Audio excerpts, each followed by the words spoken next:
Chloe, and I'm here with Inon. It's such a pleasure to have Nice you meeting here. you. Are you enjoying the con so far? Oh, it's amazing. Such a unique place here, Yeah. you know? It's like a Disneyland for us. That's exactly what I call it when you go to conventions, because it's just Exactly. everything is fantastic. All the people are so nice. I know, and the vibe.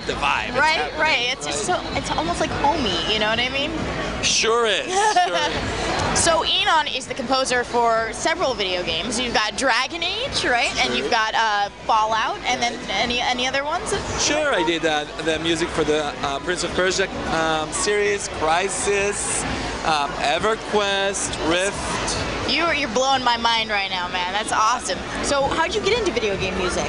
Well, you know, I think it all started in 1996, and I got a weird phone call from a weird person. It was not God, actually. It was my agent. It was your agent? But I didn't know that he was my agent at this time. You thought he was God? Because he has this voice, you know. But he said, like, would you like to compose music for video games? And I said, no. Right. And that was the end of it.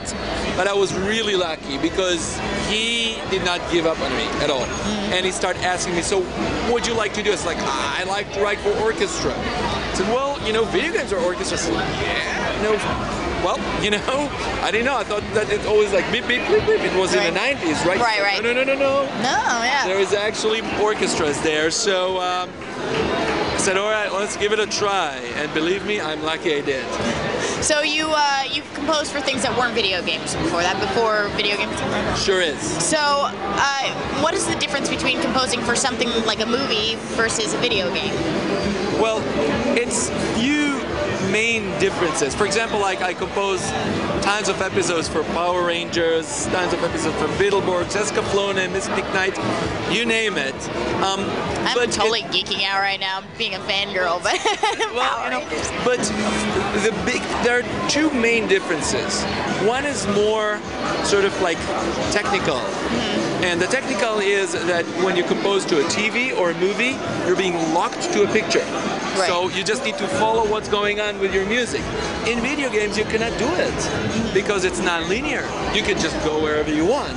So the music needs to cover more of the emotional aspect to frame what's going on rather than really pinpoint what's going on. Right.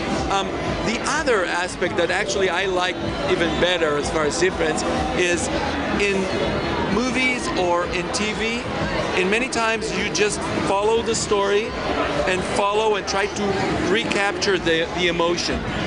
In video games, you are creating the emotion. Music in games is really, really important because it tells the player what's going to happen next and how they're going to play the game, as opposed to a movie, which is, I mean, music in movies is very important, but in video games, it's a huge part of the actual game. Not only that, but in movies, you'll see it once and then you'll, you know, probably forget about it. Right. In video games, you won't be able to forget about it because you see it and hear it. And it's so it becomes like an times. emotional cue for you. Exactly. You go, oh shoot, there's an enemy coming, or That's true. And so this is really cool. So do you play games at all? Of course, but it's weird because I'm doing a lot of RPGs, like, you know, although not only, but a lot of them.